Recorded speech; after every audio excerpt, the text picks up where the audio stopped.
देश जो है ना सबसे ज्यादा कंड्यूसिव देश है। पिछले 10 साल में जितना देश बदला है उतना 100 साल में नहीं बदला होगा। आइडिया बहुत अच्छा भी हो और इरादा भी बहुत मजबूत हो तो भी चांसेस है कि आपका बिजनेस फेल हो जाए। कई बार क्या होता है, प्रोडक्ट आप ले आते हो, कस्टमर बोलता है अच्छा है लेकिन मुझको चाहिए नहीं। हम काका को सीईओ नहीं बनाते। Manpower can make you super power.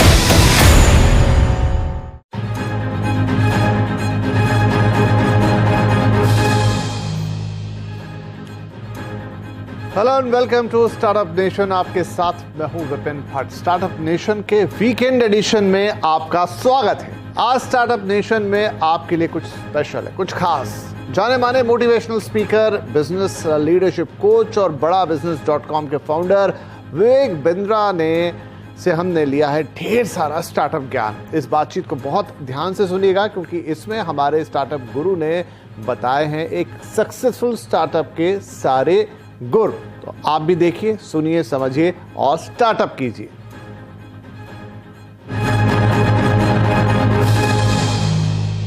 स्वागत कीजिए मेरे साथ डॉक्टर विवेक बिंद्रा का।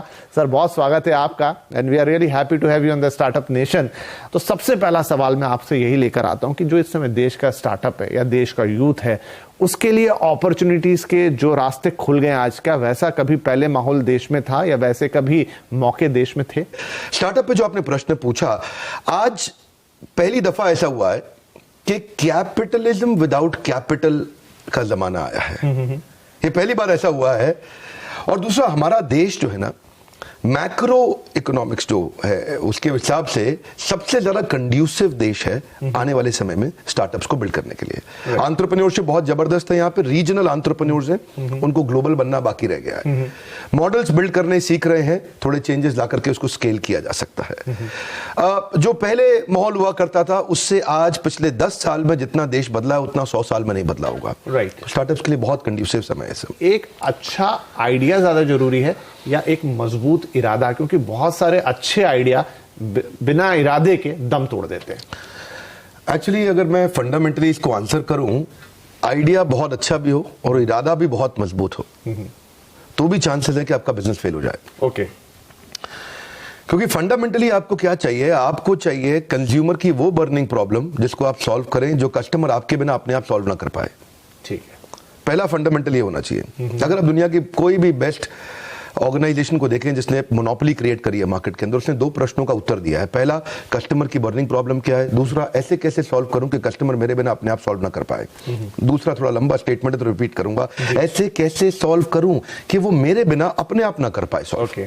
तो वहां से उसके बाद फिर उसको एग्जीक्यूट करने का समय आता है। उसके प्रोडक्ट्स लेने हैं, छोटा छोटा उसके एमवीपी जिसको बोलते हैं, मिनिमम वायबल प्रोडक्ट। एमवीपी का साधारण भाषा में अर्थ हो गया कि क्या कस्टमर मुझको एडवांस देने को तैयार है जो मैं नया प्रोडक्ट लेके आ रहा हूं? क्या कस्टमर मुझको थोड़ा डिपॉजिट देने को तैयार है जो मैं प्रोडक्ट लेकर के आ रहा हूं?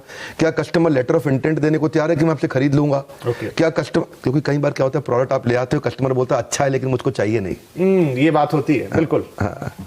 तो यही है कि तो जो मैं समझा यहां तक कि सबसे पहले आप प्रॉब्लम को आइडेंटिफाई करें, फिर उसका सॉल्यूशन आप निकालें और फिर ये देखें कि ये सॉल्यूशन कोई आपसे खरीदने के लिए तैयार है कि नहीं।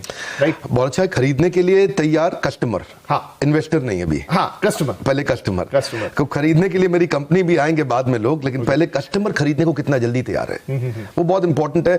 क्योंकि देखिए, the dog will decide the dog food.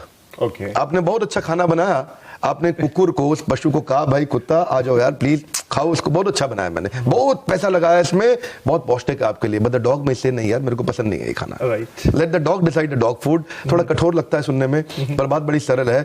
आपका कंज्यूमर का प्रॉब्लम नहीं सॉल्व करना है, उसका बर्निंग प्रॉब्लम सॉल्व करना है। ज्वलंत समस्या नहीं। ये थोड़ा फर्क है इसमें। राइट। तो एक स्टार्टअप के लिए जरूरी है आइडिया ले आओ, इरादा भी ले आओ, लेकिन सबसे पहले एक तो पहले प्रॉब्लम को आइडेंटिफाई करो जो लोग खुद उसे सॉल्व नहीं कर पा रहे हैं, फिर आप उसका सॉल्यूशन लेकर आओ, फिर देखो कि सॉल्यूशन को ग्राहक मिलते हैं कि नहीं मिलते हैं। यहां से आपकी शुरुआत होनी चाहिए। जितना बड़ा प्रॉब्लम उतना बड़ा प्रीमियम। जी। अगर आपको देखिए, प्रीमियम 2 प्रकार से है, या तो प्रॉफिट के आपको दृष्टिकोण से प्रीमियम मिल सकता है या मार्केट शेयर के। जितनी बड़ी प्रॉब्लम सॉल्व करेंगे उतना बड़ा प्रीमियम मिलेगा। इसको बोलते हैं हैसल प्रीमियम। फोकस वहीं करना है सारा। आपने तो मूवी देखी अक्षय कुमार की पैडमैन, वहां जाके अमेरिका में क्या बोला, माय कंट्री बिग प्रॉब्लम, वही है फाउंडेशन।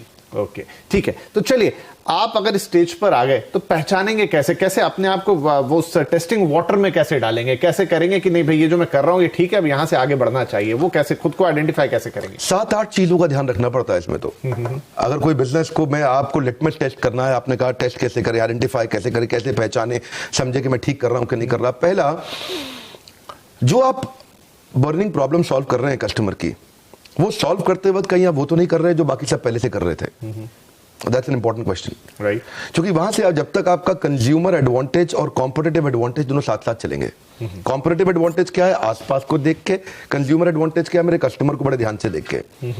तो पहला चीज तो ये है कि जो आप प्रॉब्लम सॉल्व कर रहे हैं, ऐसा नहीं कि वो आप सेम चीज कर रहे हो जो सब कर रहे थे। दूसरा, जब आप करते हैं इसको सॉल्व करते वक्त आपको ये देखना है कि क्या मेरे बिजनेस में मैं कितनी जल्दी और किस क्वांटम पे पैसा वापस रिकवर कर पाऊंगा, जो मैं बेसिक इन्वेस्टमेंट इसके अंदर करने वाला हूं, जिसमें दो चीजें हैं, एक है नेगेटिव कैश फ्लो और दूसरा नेगेटिव मार्जिन। ओके, ये दोनों को संभालना जरूरी है, क्योंकि हम ना सर्वाइवरशिप बायस में फंस जाते हैं। आप लोग के न्यूज चैनल में, अखबारों में बहुत बढ़िया बढ़िया न्यूज आती है और उसमें जो सर्वाइव किए थे ओयो, अक्सर सक्सेस स्टोरी आती है स्टोरी, और वो स्टोरी देख करके लगता है ये तो मैं भी कर लूंगा, ये तो बहुत आसान है।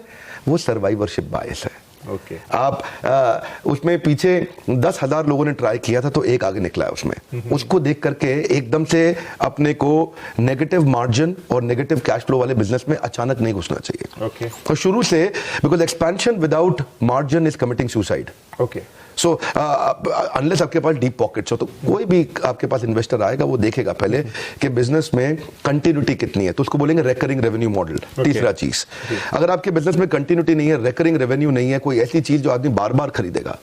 अब शेव जो है आपको रोज करनी है, आपने रोज स्टूडियो पे आना है विपिन जी, आप शेव किए बिना कैसे आएंगे? नहीं आ सकते। तो अब वो रेजर है जो उसके लिए जरूरी है, उसको रोज खरीदना है। क्या आपका प्रोडक्ट ऐसा है जो साल, 2 साल, 5 साल में एक बार लेगा, या फिर वो एक ऑप्शन है कि कंपल्शन है कस्टमर के लिए? बहुत इंपॉर्टेंट चीज है। राइट। आपका प्रोडक्ट एक ऑप्शन है कि कंपल्शन है? आपका प्रोडक्ट ऑक्सीजन है कि नहीं है? फिर इसके बाद ये देखना है जो आपकी जो मार्केटिंग कैंपेन है उसमें influencer, decider, buyer, consumer, initiator कौन कौन है, यानी कि आपका डिसीजन मेकिंग यूनिट कौन है। ऐसा ना हो कि आप जिसके साथ जिसको माल बेच रहे हो वो डिसाइडर ही ना हो, डिसाइडर उसके बिहाफ पे कोई और हो, तो पैसा ज्यादा खर्च हो जाएगा। प्रेस्टीज ने किया था अच्छा काम, एक बार मास्टर स्ट्रोक खेला था, चेस खेलता होगा जरूर, जैसे क्या बोलते हैं शय और माद, जो बीवी से करे प्यार वो प्रेस्टीज से कैसे करे इनकार। राइट, दोनों को पकड़ लिया। अभी पत्नी बोले पति को प्रेस्टीज दिलाओ, बोले नहीं तो तुम प्यार नहीं करते मुझसे। बिल्कुल। तो आपको initiator, influencer, decider, buyer, consumer सबका ध्यान रखना पड़ेगा। कंज्यूमर के फीडबैक लेने की तैयारी करनी पड़ेगी, इसको बोलते हैं इंप्रूवमेंट साइकिल। अगर आप फीडबैक की तैयारी नहीं कर रहे, क्योंकि कस्टमर सिग्नल देता है, अच्छी कंपनी, अच्छा ब्रांड प्रोडक्ट बना देता है। I'll say that one more time, क्योंकि मैं गोल्डन स्टेटमेंट दोबारा बोलता हूँ। कस्टमर सिग्नल देता है, अच्छा ब्रांड प्रोडक्ट बना देता है। जब कस्टमर सिग्नल देता है, कमजोर ब्रांड उसको इग्नोर कर देता है। कस्टमर आपसे वही मांगेगा जो कोई नहीं दे सकता, और अगर आपने वो दे दिया, हाईएस्ट हेडरूम ऑफ ग्रोथ है, क्योंकि वो कोई दे ही नहीं सकता। तो आपको ढक्कन खोलना पड़ेगा। अपन क्या बोलते हैं, मेरी ट्रेनिंग प्रोग्राम में बोलते हैं कि जितना ढक्कन मोटा उतना धंधा छोटा। You got to start asking the solution oriented questions. जब आप फंडिंग की तैयारी कर रहे हैं, जब आप अपने इन्वेस्टर की तरफ जा रहे हैं, तो आपको कैसे वो तैयारी करनी चाहिए ताकि आपका जो तीर है वो निशाने पे लगे जाके? बहुत अच्छा। देखिए, इन्वेस्टर के पास जाने से पहले कुछ चीजों को इंपॉर्टेंट समझना है आपको। इन्वेस्टर उस बिजनेस में इंटरेस्ट नहीं लेता जो ट्रांजैक्शनल है नेचर में। ओके, जिसमें माल दो पैसा लो, माल दो पैसा लो। अगर आपका बिजनेस का फॉर्मेट जीव जीवस्य जीवनम शास्त्र में बताया गया है, जब एक जीव का जीवन दूसरे जीव के जीवन पर निर्भर होने लग जाए, जिसको बोलते हैं इकोसिस्टम। इकोसिस्टम तो हम रोज चर्चा करते हैं, आप बिजनेस न्यूज चैनल में करते हैं, हम भी अपने ट्रेनिंग में करते हैं। इकोसिस्टम का फाउंडेशन समझना जरूरी है। फाउंडेशन है एक जीव का जीवन दूसरे जीव के जीवन पे निर्भर कैसे करे, ताकि सब लोग इकट्ठे मिलकर उसको इवॉल्व करें। दुनिया की 10 सबसे बड़ी कंपनी में से अगर आपने 5 उठा ले, अल्फाबेट मतलब गूगल, प्रोजेक्ट नहीं है, प्लेटफॉर्म है। माइक्रोसॉफ्ट प्रोजेक्ट नहीं है, प्लेटफॉर्म है। एप्पल का iOS प्रोजेक्ट नहीं है, प्लेटफॉर्म है। फेसबुक प्रोजेक्ट नहीं है, प्लेटफॉर्म है। अगर आप दुनिया की 10 में सबसे बड़ी 5 कंपनी उठा लें तो सब प्लेटफॉर्म्स हैं। वो एक ऐसे इकोसिस्टम है जहां दूसरे लोग मेहनत कर रहे हैं, मल्टी साइडेड ट्रांजैक्शंस हो रही हैं, जिसमें डिसकनेक्टेड लोग कनेक्ट हो रहे हैं, अनकनेक्टेड लोग कनेक्ट हो रहे हैं, मल्टी साइडेड ट्रांजैक्शंस हो रही हैं। पता नहीं, ये शायद मैं साधारण भाषा में बोलने का प्रयास कर रहा हूँ उसको। जी, जैसे यूट्यूब है, राइट। मैं यूट्यूब पे इस समय वर्ल्ड का नंबर 1 एंटरप्रेन्योरशिप चैनल है, पर मैं सफल क्यों हुआ उसमें? बड़ी सिंपल सी बात है, यूट्यूब ने एक प्लेटफॉर्म बनाया, राइट। और प्लेटफॉर्म में क्या होता है, कंटेंट कंज्यूमर भी है, कंटेंट क्रिएटर भी है, कंटेंट पे एडवर्टाइजर भी है, और यूट्यूब खुद भी है। साधारण भाषा में, कठोर भाषा में क्या कहते हैं विपिन भाई, कि जुआ खेलने वाला पैसा नहीं कमाता, जुआ खिलाने वाला कमाता है, राइट। तो ये जो प्लेटफॉर्म क्रिएट करता है, हाँ, जो प्लेटफॉर्म क्रिएट कर रहा है ना, वही आगे जा रहा है। इन्वेस्टर ये देखना चाहता है कि क्या आपकी प्रेजेंस के बिना अपने आप आपका धंधा, आपका बिजनेस ग्रो कर रहा है कि नहीं कर रहा, क्या बाकी लोग मेहनत कर रहे हैं आपका बिजनेस ग्रो करने में, जो कि अपने आप ग्रो करे।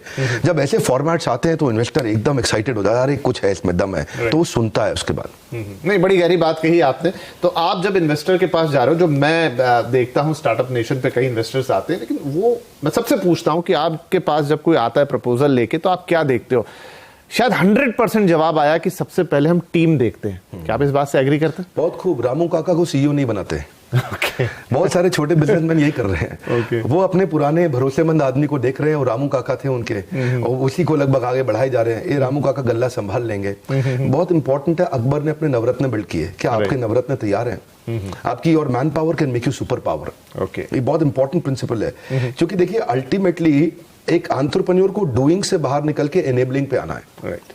क्योंकि जब तक वो खुद करेगा एक्टिव इनकम है, जब वो एनेबलिंग पे आता है तो वो पैसिव इनकम है, तो ऑर्गेनाइजेशन ग्रो करता है। तो कैसे आप एक हाई परफॉर्मेंस टीम तैयार करते हैं, वो लीडरशिप कैसे बिल्ड करते हैं जो आपकी प्रेजेंस के बिना बिजनेस को स्केल करने के लिए सक्षम हो। तो चलिए, सब कुछ हो गया, आपने अच्छा आइडिया ले आया, सॉल्यूशन ढूंढ लिया, पैसे भी मिल गए, टीम भी बन गई, धंधा चल निकला, लेकिन बावजूद उसके सर हम देखते हैं कि बहुत सारे स्टार्टअप्स एक समय तक तो बड़ा अच्छा करते हैं, बड़े प्रॉमिसिंग दिखते हैं, लेकिन फिर नीचे चले जाते हैं। क्या गलती होती है? बहुत सिंपल है जी, बड़ा सरल है। एक गोल्डन स्टेटमेंट है, याद रख लें। आज आपके माध्यम से चैनल पे मैं सबको कहना चाहूंगा, जिंदगी भर के लिए याद रखें, पहला प्रोडक्ट फाइनल प्रोडक्ट नहीं होता। Okay, I'll say that one more time. पहला प्रोडक्ट फाइनल प्रोडक्ट नहीं होता। हॉकी की स्टिक पहले नीचे आती है, बाद में ऊपर जाती है। जे कर्व जिसको बोलते हैं बिजनेस में, वो पहले नीचे आता है, बाद में ऊपर जाता है। कोई भी बड़ा ब्रांड जहां से शुरू हुआ था, आज वही प्रोडक्ट नहीं बेच रहा, सब इवॉल्व कर चुके हैं। कोई भी मोबाइल ऐप जो बढ़िया है, वो जो पहले आपने करी थी, उसके बाद कई नए वर्जन आ चुके हैं। इसको बोलते हैं इंप्रूवमेंट साइकिल। 3 प्रश्न चाहिए आपको, what went well, what went wrong, what could be improved. WCBI। क्या अच्छा हुआ, what went well, what went wrong, what could be improved. क्या अच्छा, देखिए दो जो अच्छा बुरा हुआ पीछे देख लिया, अभी क्या चेंज ला सकते हैं, इसको अपन बोलते हैं NNB positive, next new better. Okay, आपका ब्लड ग्रुप क्या है? मेरा बी पॉजिटिव। मेरा है NNB positive. Okay, NNB positive क्या है? Next new better. अपनी टीम को बार बार पूछना है आपस में बैठ के, आओ बैठो, ओके, अभी क्या नेक्स्ट करें, क्या न्यू करें, क्या बेटर करें, राइट। इसका मंथन करना जरूरी है। महीने में एक दिन तो आपको बैठना ही पड़ेगा कि कस्टमर के सारे टच पॉइंट्स आइडेंटिफाई कर लो, कंज्यूमर किधर किधर से फीडबैक दे रहा है, उन सबको इकट्ठा करो, और next new better, what could be improved, इस पे क्वेश्चन करो। कई बार यहीं से प्रोडक्ट बन के निकल के आएगा। प्रोडक्ट कंपटीशन को देख के नहीं बनाते, कस्टमर के सिग्नल को देख के बनाते हैं। कस्टमर क्या फीडबैक दे रहा है, फीडबैक को फीड फॉरवर्ड में कन्वर्ट करना है। Complain is a gift, catch it. Golden statement क्या है? Complain is a gift, catch it. आपको ये मानना ही पड़ेगा, आपका प्रश्न को मैं समराइज करता हूं उत्तर को मैं, कि मानना ही पड़ेगा कि बिजनेस में प्रॉब्लम आएगी आएगी, बिजनेस फेल होएगा, क्योंकि पहला प्रोडक्ट फाइनल नहीं होता। तो इसलिए पहले पायलट एक्सपेरिमेंटेशन करिए, स्केल अप नहीं करिए, बिकॉज स्केल किल्स। राइट, एकदम स्केल नहीं करना कभी भी, स्केल किल्स। एकदम पट पट पट पट बिजनेस बड़ा करें। बड़ा बिजनेस में पहले बिजनेस खड़ा करेंगे, बाद में बड़ा करेंगे। हम आपका शुक्रिया कहेंगे, बहुत बहुत शुक्रिया कि आप स्टार्टअप नेशन में आए आज हमारे स्टार्टअप गुरु बन के, और इस खास स्पेशल एपिसोड में आपने हमारी जो यंग एस्पिरेंट जनता है देश की, जो स्टार्टअप करना चाहती है, कुछ बड़ा करना चाहती है, उनको एक मजबूत इरादा दिया। बहुत बहुत शुक्रिया हमसे बातचीत करने।